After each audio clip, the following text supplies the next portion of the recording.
Hey y'all, it's Maddie from the Itty Bitty Homestead Committee. We have not had a garden tour in a little while, and y'all, my garden's actually growing. I'm pretty proud of it, so I figured I would show you all of the beautiful things. So let's hop into it. First, I have this honorable mention. I don't know how this sunflower got here, but she's doing nice. Look at her. She almost has a flower out in bloom, and she looks gorgeous. And I know what y'all are saying. Madison, it is the beginning of August and you're only now having things start to bloom? Yes, I have a very weird climate up here. And it's okay, we're just gonna rush them towards the finish line before the first frost gets here. My beautiful, beautiful pumpkin has just taken over this area of our beds, and we have been scolding her and tying her off so she's not taking over spaces that are for other things. But she's doing good. She has a lot of flowers going on here. She is beautiful, and we do have some baby pumpkins showing up. Now, she is trying to take over my area where my winter squash is underneath there. We have been scolding her and trying to keep her back, but also she is just going and going and going, and she has some beautiful sized pumpkins on her. We're hoping to get some off of her here within the next month or so. Something I've noticed with our squashes is they take a very long time to get started, but once they get started and once they get going, they are going. So we have some really, really nice flowers on here, and I'll show you a pumpkin here. So here is one of our baby pumpkins, and before y'all get going, these pumpkins are only about the size of my head. They're sugar babies, so they're not going to be very large. So we have a really good chance of getting a pumpkin off of here before the first frost comes. There is another pumpkin right there. She is doing fantastic. This pumpkin plant has like 10 pumpkins on it, but a lot of them are just starting to drop their flower. And underneath our pumpkin, we're trying to keep it away, but there is some winter squash that is starting to come up. This is a winter resilient squash, so it'll continue to work and bloom even after the first frost hits. It is pretty good in really cold weather, but as it starts to get colder, we'll bring sheets out here and cover everything up so that it is safe. I tried growing raspberries in this little dish, and I have dandelions. Aren't they beautiful? I did try, and I'm just gonna let the dandelions do their thing. I'm just kind of pouty and salty about how I thought these were little raspberries when they first came up, but it was volunteer dandelions. So I'm gonna pretend I did this on purpose. Yeah, this is watermelon. There's no way we're gonna get anything off of it. I'm just gonna keep cheering it on. I honestly thought this died and then it came back, so I'm not complaining. I just thought it was funny. And then y'all, look at my baby peppers.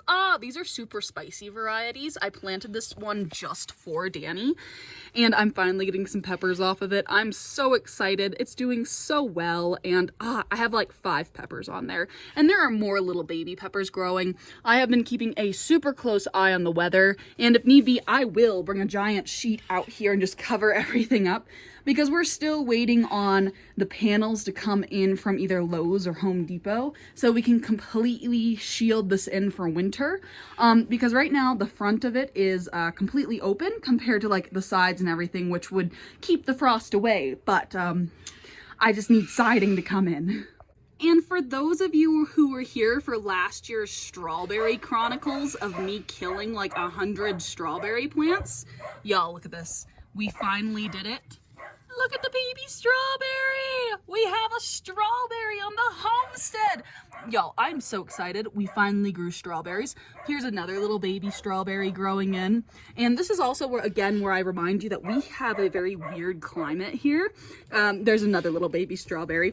And we have this little baby strawberry plant here, but even though I killed a crap ton of strawberry plants last year, they are finally growing. Y'all, excitement. Total excitement. Y'all, I'm a gardener. I'm a real gardener. And this is my bean bed. Look at all my viney little happy beans. We're still waiting for pods, but again, this is a cold weather variant.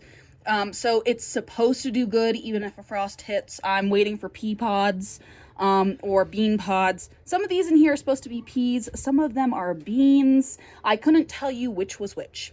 I honestly couldn't, but they're doing really well. And then along the back, we once again have winter style squash. They're getting to the point where they're large enough to where they're going to take off. Once they do, they will go up this trellis and over. And then over in this bed, we have, of course, our little sunflowers around the perimeter that are doing meh compared to my wild one.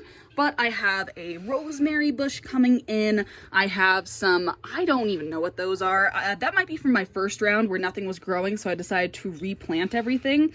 And I have lettuce over here of different varieties. So I think I have lettuce growing with my rosemary, which I'm not complaining about. I will eat it either way.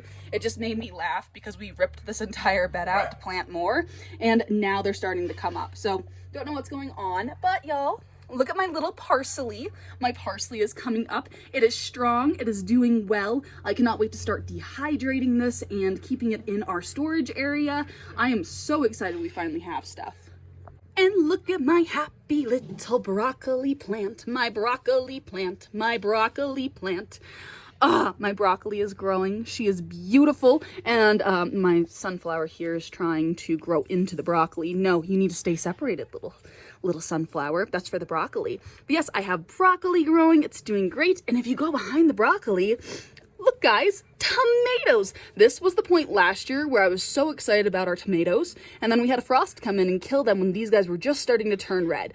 But these are a cherry type tomato, so in theory it'll be good. And you know what I'm going to do this year? I'm going to, and y'all are going to laugh at this, I'm going to uproot my tomato and my pepper plant, put them into containers and bring them inside the house. Apparently you can do that with both tomatoes and peppers, and you can create a tree, like a pepper tree. I've been doing some research, and they actually, they don't grow bushes in a lot of like warmer climates around the world. They grow into trees. So I'm gonna try that and see if it works. And if it does work, then I can just move like the pepper tree in and out of the house as it gets warmer. And same with the tomatoes, right? To where I can keep them year round and I can keep them alive so that when they fruit, they will get bigger and better, and I don't have to worry about frost and all those ugly things. And it will just be wonderful and beautiful, and I won't just have to worry about killing things constantly. But look at those little tomatoes. So excited for her. Y'all, these are my radish. Look how wonderful and beautiful they are. And look, y'all, look what I can do with them now. I'm just gonna take a little bit and I'm gonna go boop, and watch what I can do with this. I can eat something out of my own garden. I didn't kill it this year. I'm so proud. And y'all are like, Madison, chill. Don't tell me to chill. I finally am growing things and I'm so excited. And like, this is the first year our garden's done like relatively well. Like last year we were growing things, right? But we got it in too late because of the whole emergency birth thing with Anna, that I planted everything too late and it all died. But now I'm actually growing things and I'm so excited. Look at my little baby basil. My little baby basil. I'm so excited for it to grow even larger so I'll have more of it. Ugh, so excited. My cauliflower didn't do well, but once again I have lettuce coming up that I thought was dead and is now coming up. And look, another baby basil. And these are my bush beans. They're doing well. I didn't think they were going to do well, but look at that. Look at that right there. More coming up. It's doing beautiful. Waiting for them to produce beans. I don't know if they're going to be on time for the frost. These bush beans are not a winter variant, so a little nervous about them. This is where my dill is planted, I think. I think this right here is dill, but I'm not quite sure. I might be wrong. Maybe it's just a Colorado weed I don't know about, but I don't have anything else in these beds that look like this, so I'm hoping that's dill. My little baby kale plant. Look at it. It's so cute. It's just a little baby kale. And of course, my turnips are also doing well. I should be harvesting my turnips and my radishes fairly soon, so I'm very excited for that. Like super excited actually. Like I'm not sure, they don't look ready at the bottom, but they're tubers and it's kind of a guess whether they're actually good or not. So the next step in the garden is to plant for my overwinter stuff. So I gotta plant in my garlic. That's the next thing, is I wanna get some garlic going on the far side. I wanna get some onions in, and I have to see if I plant my sweet potatoes and my potatoes now or later. So that's the next step. But yeah, that's everything going on with the garden. I'm so super excited on how well everything is doing. I'm really hoping within the next couple of days everything will just be really good and that we will get a harvest in this year, because last year we got some things, just not a lot, and the goal is to get better and better with each year. But yeah, that's all I have for you today. I want to thank y'all so much for watching and going through my garden tour with me, and I'll see y'all in the next one. Bye.